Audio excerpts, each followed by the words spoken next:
नमस्कार दोस्तों, कैसे हैं आप लोग। आशा करते हैं कि आप लोग अच्छे होंगे, स्वस्थ होंगे, मस्त होंगे और अपने अध्ययन क्षेत्र में अग्रसर होते हुए आगे की तरफ बढ़ रहे होंगे। तो चलिए वीडियो को शुरू करते हैं। और इस वीडियो में हम लोग ईंट, मनके तथा अस्थियां जो क्लास 12th का जो पहला चैप्टर है और उस चैप्टर से जो प्रश्न आपके 2024 के बोर्ड एग्ज़ाम में आने वाले हैं, हमने उन सभी प्रश्नों को एक ही वीडियो के माध्यम से प्रस्तुत करने का प्रयास किया है। तो चलिए वीडियो को शुरू करते हैं और आशा करेंगे कि आपको यह वीडियो पसंद आए। और अगर आप हमारे चैनल पर पहली बार हैं तो चैनल को सब्सक्राइब कर बेल आइकन को प्रेस करें और एक लाइक का बटन ज़रूर दबाएं। इससे हम लोग को ज़्यादा से ज़्यादा प्रोत्साहन मिलता है और हम लोग आपके लिए कुछ और करने का चाह रखते हैं। तो चलिए वीडियो को शुरू करते हैं। जैसे देखिए, सबसे पहला आपका है लघु उत्तरीय प्रश्न। क्या है दोस्तों? तो लघु उत्तरीय प्रश्न। और लघु उत्तरीय प्रश्न जो है आपका जो बोर्ड एग्ज़ाम होता है उसमें लगभग 15 पूछा जाता है, जिसमें से आपको 10 बनाना होता है। तो चलिए बगैर हम लोग देरी किए हुए वीडियो को शुरू करते हैं और इन्जॉय कीजिए आप लोग और इस वीडियो को अच्छे तरीके से समझिए। पहला क्वेश्चन आपका है कि हड़प्पा सभ्यता की खोज कब हुई।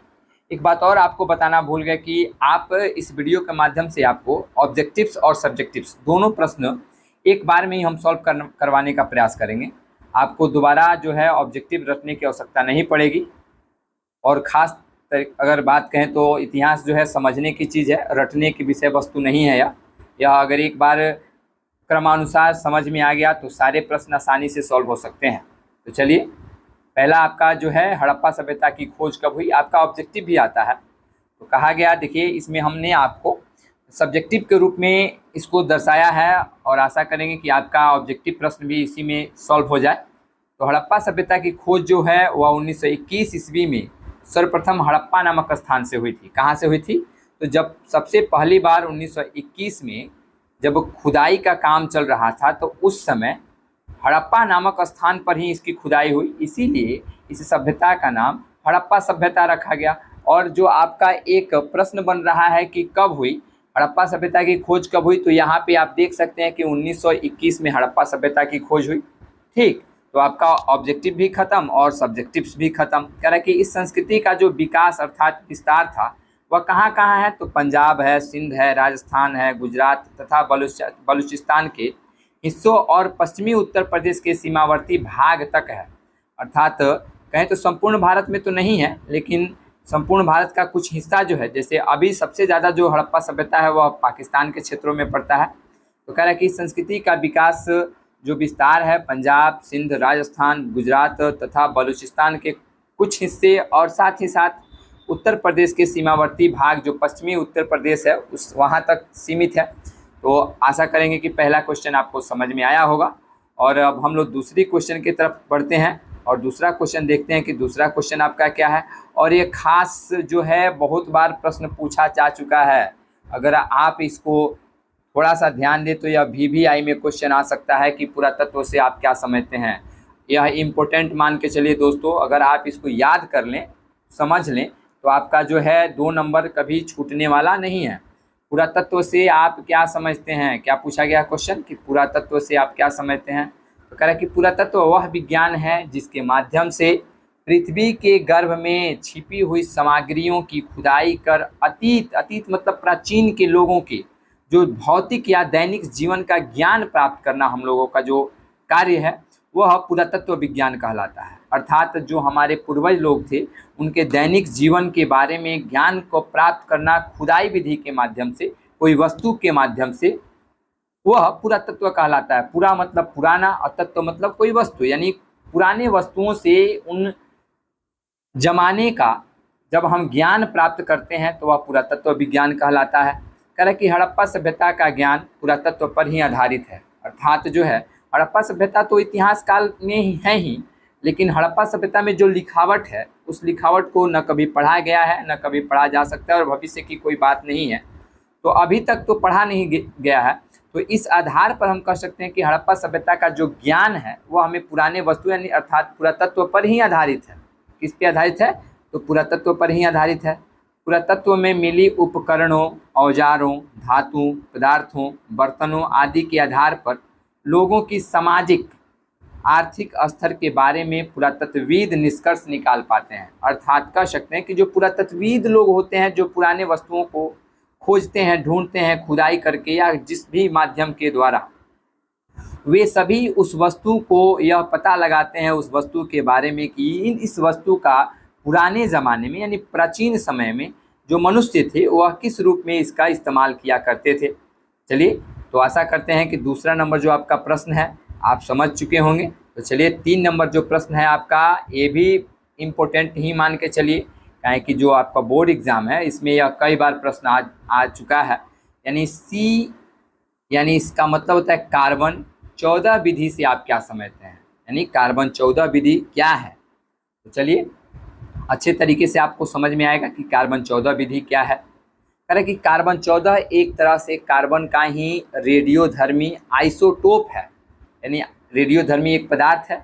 इसका अर्ध आयु काल जो होता है वह 5568 प्लस माइनस 40, अर्थात 5568 में आप 40 जोड़ भी सकते हैं और 40 घटा भी सकते हैं, कि आयु सीमा निर्धारण करने में प्रयोग किया जाता है।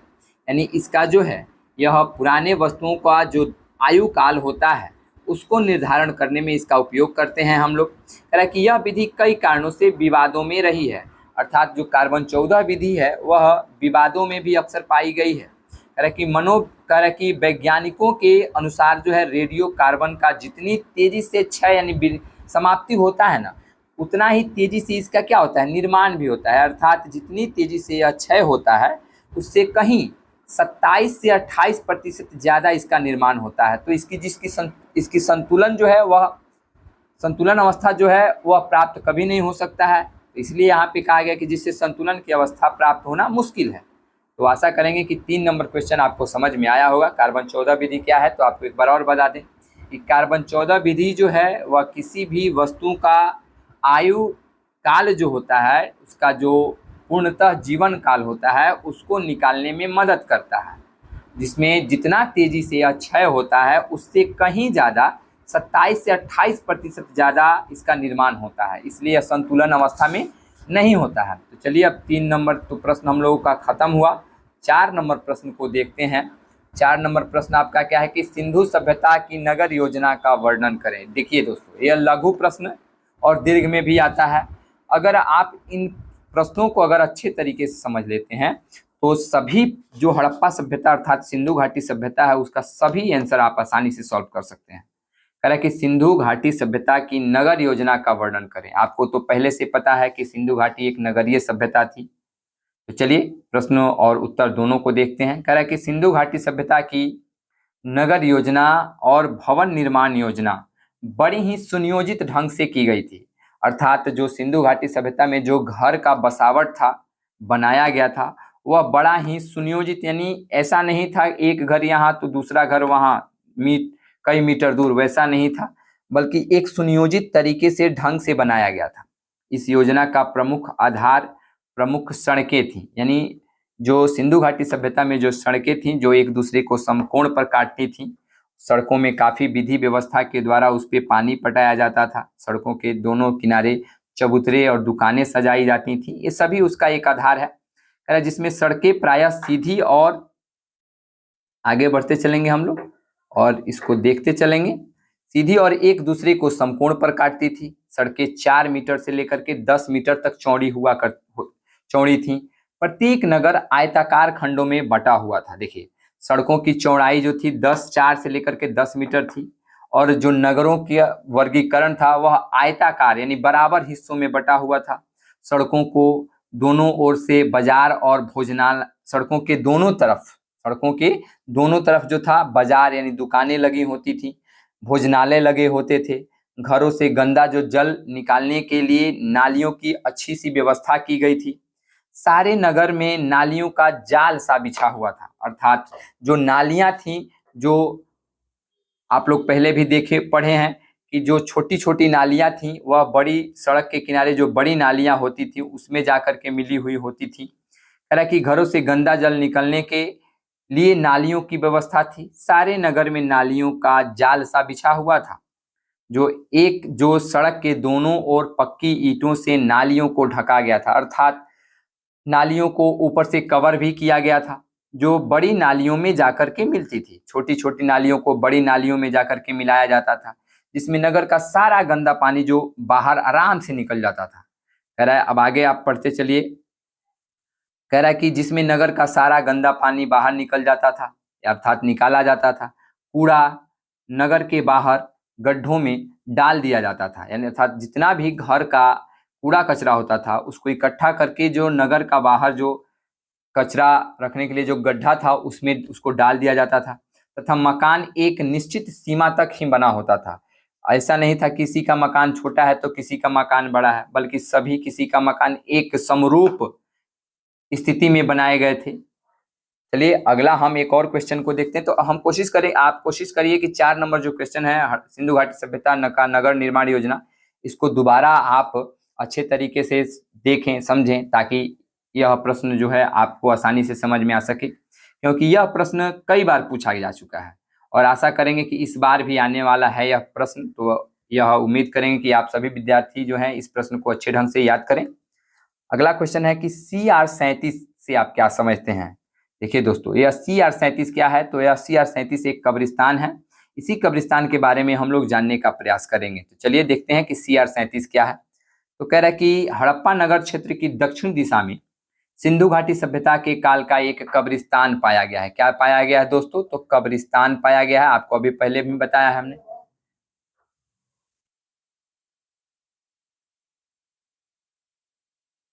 आपको पहले ही हमने बताया है कि जो CR37 है वह एक कब्रिस्तान है। कह रहा है कि हड़प्पा नगर क्षेत्र की दक्षिण दिशा में सिंधु सभ्यता के काल का एक कब्रिस्तान पाया गया है, जिसे समाधि R37 का नाम दिया गया। यह जो है प्रारंभ में माधव स्वरूप वत्स और बाद में 1946 में व्हीलर ने इसका उत्खनन कराया था। अगर आपका ऑब्जेक्टिव पूछे कि सबसे पहली बार CR37 का जो खुदाई का काम था वह किसने करवाया, तो वह करवाए थे माधव स्वरूप वत्स, और दूसरी बार 1946 में किसने करवाया, तो व्हीलर ने करवाया था। तो आपका ऑब्जेक्टिव्स भी खत्म और सब्जेक्टिव्स भी खत्म। चलिए ऐसे ही हम लोग समझते चलेंगे। अगला जो आपका प्रश्न है, हड़प्पा की मोहरों के विषय में आप क्या जानते हैं, यानी हड़प्पा कालीन मोहरों के विषय में आप क्या जानते हैं, अर्थात हड़प्पा सभ्यता में किस प्रकार की मोहरें जो थी पाई जाती थी, प्रचलित थी, कैसी प्रचलित थी वह समझेंगे। कह रहा है कि मोहरों से हड़प्पा सभ्यता के विभिन्न पहलुओं पर जानकारी प्राप्त होती है। देखिए पैसा जो है ना, रुपया जो है वह हर काल की स्थिति को दर्शाता है, क्योंकि बगैर पैसे का आपका जीवन कुछ नहीं है। तो कहा गया कि मोहरों जो थी, यानी जो मोहरें थी, हड़प्पा सभ्यता के विभिन्न पहलुओं पर जानकारी प्राप्त होती है इससे, मोहरों से हमें। कह रहा है कि हड़प्पा सभ्यता से जुड़े लोगों का धर्म, पशु पक्षी एवं पेड़ पौधों तथा लिपि की उपस्थिति से यह अनुमान लगाया जाता है कि हड़प्पा सभ्यता के लोग पढ़े लिखे थे। अर्थात आप कह सकते हैं कि हड़प्पा सभ्यता के लोग कैसे थे, तो पढ़े लिखे लोग थे, वह अनपढ़ नहीं थे, सब किसी से एकदम समान मात्रा से मिलते जुलते थे।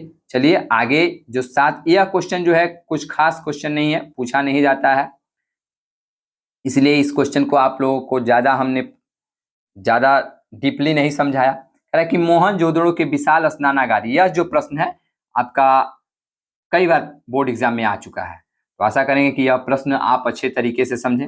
मोहनजोदड़ो के विशाल स्नानागार का वर्णन करें। देखिए सबसे पहले प्रश्न में ही आपका ऑब्जेक्टिव छुपा हुआ है कि हड़प्पा सभ्यता का विशाल स्नानागार कहाँ प्राप्त हुआ, तो मोहनजोदड़ो में। देखिए तो आपका अगर चाहिए तो आप ऑब्जेक्टिव्स जो है यहीं से सॉल्व कर सकते हैं कि मोहनजोदड़ो जो है विशाल स्नानागार हड़प्पा सभ्यता में कहाँ से पाया गया, तो मोहनजोदड़ो से पाया गया। आ रहा है कि नहीं, तो चलिए अभी हम लोग देखते हैं। कह रहा है कि मोहनजोदड़ो के विशाल स्नानागार जिसकी लंबाई थी 11.88 मीटर और चौड़ाई थी 7.1 मीटर और इसकी गहराई थी 2.45 मीटर इसकी गहराई थी।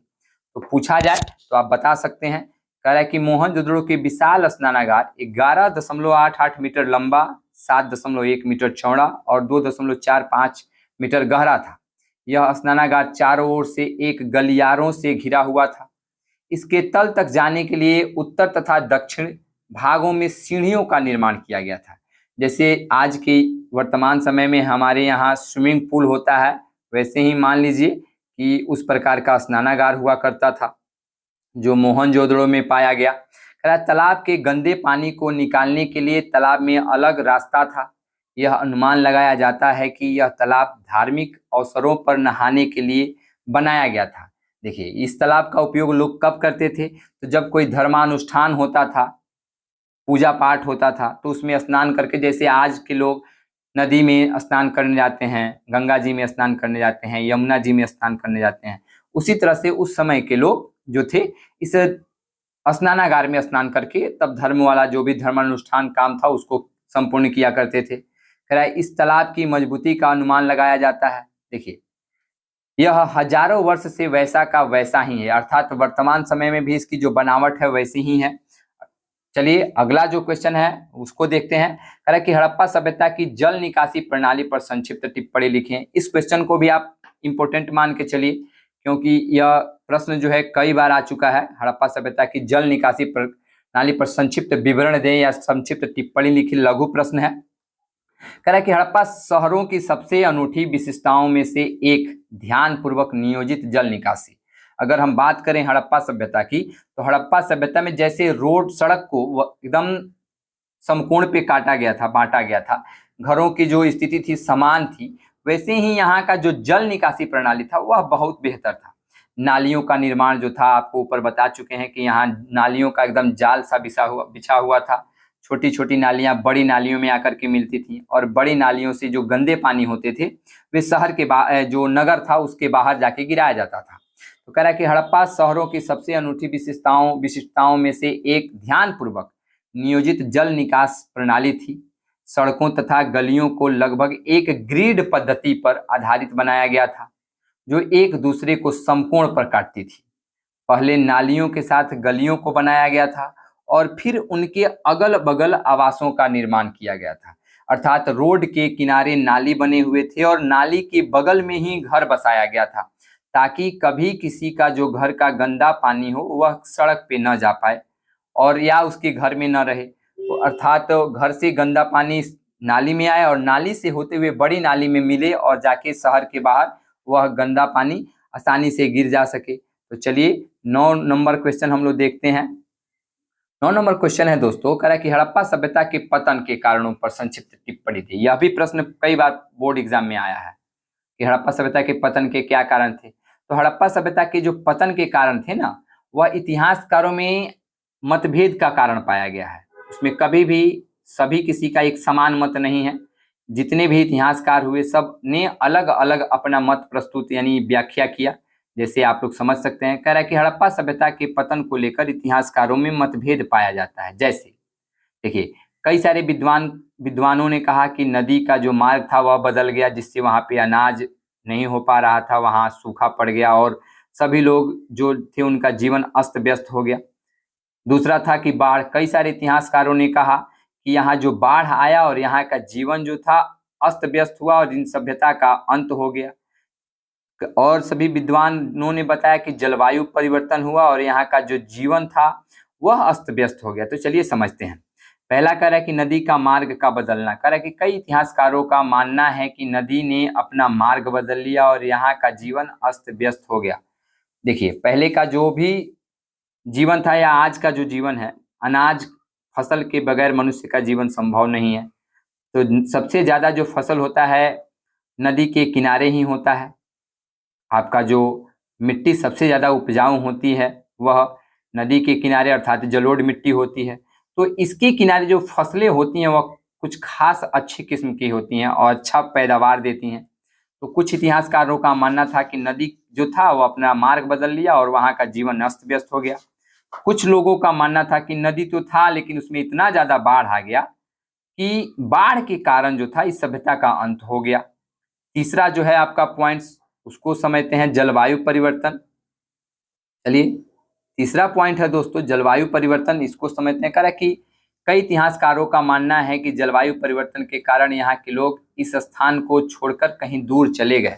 मानव जीवन एक ऐसा जीवन है ना दोस्तों कि जिसको पूर्ण सभी तरह से उसको लाभ मिले तभी वह कहीं जाकर के अपना जीवन को अस्थायी रूप दे सकता है। अगर उसको सड़क मिले, बिजली नहीं मिले तो भी नहीं रह सकता है। इसीलिए तो मैदानी क्षेत्रों में जो जनसंख्या है सबसे ज़्यादा पाया जाता है। कह रहा है कि चौथा पॉइंट आपका है कि आक्रमणकारी, कुछ इतिहासकारों का मानना था कि आक्रमणकारी आए और यहाँ जो है सभी जो जीवन था उसकी शैली को नष्ट कर दिया। कह रहे कि बहुत कुछ इतिहासकारों का मानना है कि आक्रमणकारियों ने आक्रमण कर यहाँ के जीवन शैली को नष्ट कर दिया और यहाँ मृतकों का टीला बनाया। यानी यह जो स्थान है यह मृतकों का टीला है। इसे आपका ऑब्जेक्टिव्स भी प्रश्न आता है कि मोहनजोदड़ो को क्या कहा जाता है, तो मृतकों का टीला। मोहनजोदड़ो को क्या कहा जाता है, तो मृतकों का टीला। यह आपका ऑब्जेक्टिव्स प्रश्न है दोस्तों, याद कर सकते हैं। चलिए आगे बढ़ते हैं। अब आपका 10 नंबर जो प्रश्न है उस पर थोड़ा सा ध्यान देंगे हम। 10 नंबर प्रश्न क्या कह रहा है कि हड़प्पा सभ्यता में दाह संस्कार पर प्रकाश डालें। यह एक आध दो बार प्रश्न आया है आपके बोर्ड एग्जाम में, ज़्यादा बार नहीं आया है। तो हड़प्पा सभ्यता में जो दाह संस्कार था वह 3 विधियों के द्वारा होता था। पहला था दाहकरण विधि जो आज भी प्रचलित है, दूसरा था समाधिकरण विधि जो आज भी प्रचलित है, और तीसरा था आंशिक समाधिकरण। तो चलिए तीनों को हम समझते हैं। पहला समझेंगे हम दाहकरण विधि। कह रहा है कि यह विधि आज भी हमारे समाज में प्रचलित है, जैसे मृत्युपरांत शरीर को आग के हवाले कर देना अर्थात आग में जला देना, जिससे शरीर पंच तत्वों में विलीन हो जाता है। यह हमारे हिंदू धर्म में ज़्यादा प्रचलित है। दूसरा है समाधिकरण, जो यह सबसे ज़्यादा मुस्लिम भाइयों में प्रचलित है। तो चलिए इसको देखते हैं। कह रहा है कि समाधिकरण, इस विधि में मृत्युपरांत शरीर को मिट्टी के अंदर दफना दिया जाता है और ऊपर से और मिट्टी डाल दिया जाता है, अर्थात पृथ्वी के अंदर ही मृत्यु वाले शरीर को दफना दिया जाता है। तीसरा आंशिक समाधिकरण, यह क्या है, तो कह रहा है कि इस विधि में मृत्यु वाले शरीर को निवास स्थान से कहीं अधिक दूर ऊंची स्थानों पर रख दिया जाता था, और जब शरीर से मांस को पशु पक्षियां या जानवर खा लेते थे तो बचे हुए हड्डियों को दफना दिया जाता था। देखिए यह आज तो प्रचलित नहीं है, पहले ज़माने में हड़प्पा सभ्यता में प्रचलित था। तो आप यह ऑब्जेक्टिव्स भी देख सकते हैं कि हड़प्पा सभ्यता में जो दाहकरण था वह कितने विधियों के माध्यम से होता था, तो 3 विधि। पहला दाहकरण, दूसरा समाधिकरण, तीसरा आंशिक समाधिकरण। तो आशा करेंगे कि आपको यह प्रश्न समझ में आया हो। चलिए आगे देखते हैं आपका 11 नंबर प्रश्न। 11 नंबर प्रश्न जो है यह दीर्घ में कई बार प्रश्न पूछा गया है कि हड़प्पा सभ्यता की प्रमुख विशेषताओं का वर्णन करें। तो हड़प्पा सभ्यता की जो प्रमुख विशेषता है वह निम्नलिखित है। जैसे पहला उसका विशेषता क्या है, तो सुनियोजित नगर, श्रेष्ठतम तथा सुनियोजित नगर। हड़प्पा के नगरों की स्थापना ऐसे मनोवैज्ञानिक एवं सुनियोजित ढंग से की गई थी जिसका उदाहरण प्राचीन संसार में कहीं नहीं मिलता। सड़कें एक दूसरे को संपूर्ण पे काटती थीं, नालियों का पूरा जाल सा बिछा हुआ था, गंदे पानी को आसानी से शहर के बाहर निकाला जाता था, सड़कों पे शाम सुबह दोपहर पानी पटाया जाता था। सभी जो घरें बसाए गए थे वह संपूर्ण पे बसाए गए थे, समान आयताकार बसाए गए थे। सभी घरों के बाहर में जो प्रथम कमरा था उसमें कुआं या फिर चापाकल लगाया गया था। कह रहा है कि आज की भांति सड़कों एवं गलियां छोटी और बड़ी दोनों प्रकार की बनाई गई थी। दूसरा पॉइंट है सुंदर और उपयोगी कला। कह रहा है कि यहाँ की कला में 2 विशेष गुण थे जो अन्य देशों की कला में एक साथ देखने को कम मिलते हैं। अब क्या है यह क्रम, तो चलिए आगे बढ़ते चलते हैं। इसके घरों अथवा भवनों का निर्माण लोगों की उपयोगिता या आराम को ध्यान में रखते हुए किया गया था। उपयोगिता के साथ साथ मकानों में सुंदरता भी थी, अर्थात उस समय का जो घर बनाया गया था उसमें काफ़ी सुंदरता थी और लोगों के आराम को देख करके बनाया गया था। तीसरा पॉइंट से आपका सुनियोजित जल निकासी प्रणाली, जो आपको ऊपर हमने समझाया है। कह रहे सफाई का जितना ध्यान यहाँ के लोग रखते थे उतना शायद ही किसी देश के लोग रखते हों। यहाँ की जल निकासी प्रणाली बड़ी ही सुनियोजित तरीके से की गई थी। नगर का सारा गंदा पानी जो था जल या शहर या नगर के बाहर गिराया जाता था और नालियाँ पक्की ईंटों से ढके हुए थे। चौथा है आपका सुनियोजित नगर। अगर ये वाला प्रश्न आपको अगर पूर्णतः समझ में आ गया तो आप लगभग हड़प्पा सभ्यता के सभी प्रश्नों को आसानी से सॉल्व कर सकते हैं। नगरों को एक ग्रिड पद्धति में बसाया गया था जो सड़कों के दोनों तरफ बसे हुए थे। घर के मुख्य दरवाज़ा गलियों की तरफ खुलता था और रोशनदान मुख्य सड़कों की तरफ। देखिए आज हम लोग जो अपने घर का दरवाज़ा होता है वो मुख्य सड़क की तरफ करते थे, लेकिन उस समय जो था मुख्य सड़क की तरफ जो था वह घर के रोशनदान होते थे, क्योंकि जो सड़क से धूल कण होते हैं हमारे दरवाजे से होते हुए घर के अंदर आते हैं, तो पहले ये नहीं था, ताकि रोशनदान से कम आए। कह रहा है कि मुख्य सड़कों की तरफ, जिससे घरों में केवल रोशनी जाती थी, धूल कण नहीं जाते थे। चलिए 12 नंबर प्रश्न आपको समझाते हैं कि 12 नंबर प्रश्न क्या है। तो सिंधु घाटी सभ्यता की धार्मिक स्थिति पर प्रकाश डालें। देखिए अब सिंधु घाटी सभ्यता में जो धर्म को लेकर के था स्थिति, उस पर देखना है। तो कह रहा है सिंधु घाटी सभ्यता की धार्मिक स्थिति जो है उसको समझते हैं हम। हड़प्पा सभ्यता के प्राप्त प्रमाणों से पता चलता है कि सिंधु घाटी सभ्यता के निवासी मूर्ति पूजक थे। आपको इससे पता चल सकता है वहाँ पार्वती शिव की पूजा हुआ करता था। कह रहा है कुछ पत्थर की मूर्तियाँ मिली हैं। हड़प्पा और मोहनजोदड़ो में एक स्त्री के अनेक चित्र प्राप्त हुए हैं। इसकी पूजा उस समय संसार में एक विस्तृत क्षेत्र में होती थी। इस देवी के अतिरिक्त देवता की भी मूर्ति मिली है। एक मूर्ति में देवता के 3 मुंह दिखाए गए हैं और यह योगासन में बैठा है। इसके सिर के ऊपर 2 सिंह हैं। इस देवता के दोनों ओर पशु, हाथी, सिंह इत्यादि हैं, अर्थात शिव जी के पूजा होती थी वहाँ। कह रहा विद्वानों को ऐसा अनुमान है कि यह मूर्ति जो है शिव पशुपति की है। अब कह रहा है कि इन देवी देवताओं के अतिरिक्त यहाँ के लोग वृक्षों में पीपल की भी पूजा करते थे। अब सामाजिक स्थिति को समझेंगे हम। धार्मिक और सामाजिक हमको दोनों समझना था।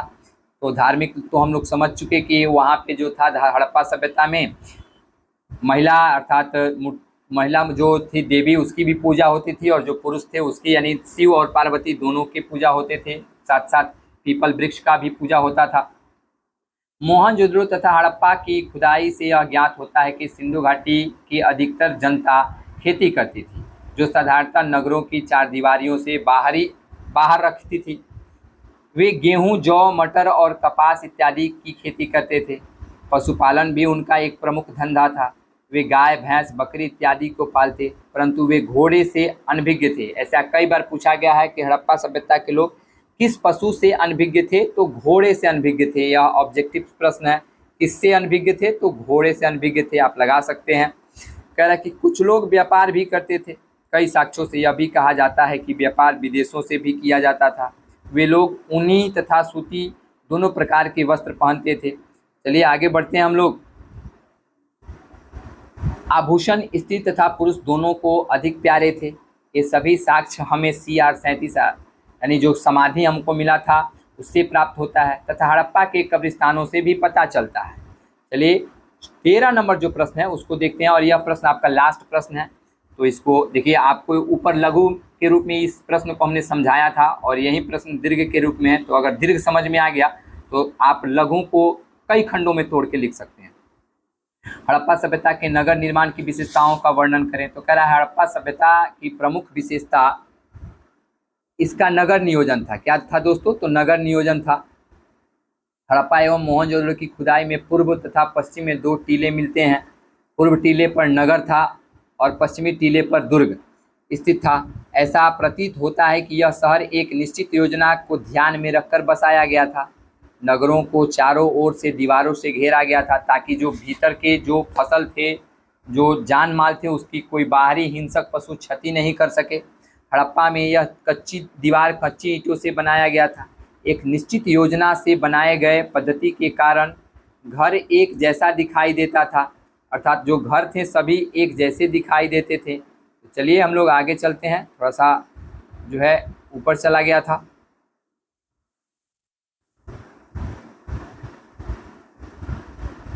तरह की दिखाई देता था। हड़प्पा सभ्यता में घर एक से अधिक मंजिले थे, यानी बहुमंजिले घर पाए गए थे, जिस पर चढ़ने के लिए सीढ़ियाँ भी बनाई जाती थी। हड़प्पा सभ्यता की सड़कें अद्भुत तरीके से बनाई गई थी, जो एक दूसरे को संपूर्ण पर काटती थी, और घरों की बनावट सभी का एक जैसा था, जिसके मुख्य दरवाज़ा गलियों की तरफ तथा घरों की खिड़कियाँ जो था वह मुख्य सड़कों की तरफ खुलते थे। सड़कों के दोनों तरफ चबूतरे बनाए गए थे, जिसमें कई लोग दुकानें सजाते थे, तथा सड़कों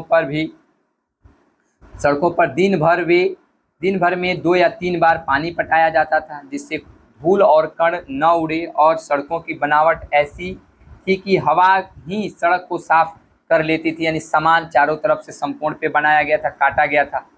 सड़कों की दोनों तरफ नालियाँ बनी थी जो गली की सड़कों के साथ भी जुड़े हुए थे, जिससे शहर का सारा गंदा पानी शहर के बाहर जाकर गिराया जाता था। हड़प्पा सभ्यता की इन विशेषताओं को देखकर यह कहा जा सकता है कि हड़प्पावासी सफाई का बड़ा ही ध्यान रखते थे। तो आशा करेंगे कि जो हमने आपको 13 प्रश्न समझाया है, उन 13 प्रश्नों में से जो आप 4-5 जो प्रश्न हमने आपको बताया, ये प्रश्न ज़्यादातर संभवतः आते हैं, तो उन सभी प्रश्नों को अगर आप एक बार दोबारा दोहरा लें तो अच्छा रहेगा। आशा करेंगे कि आपको यह वीडियो पसंद आया हो। वीडियो पसंद आया हो तो चैनल को सब्सक्राइब करके लाइक का बटन ज़रूर दबाएं। Thanks for watching my channel.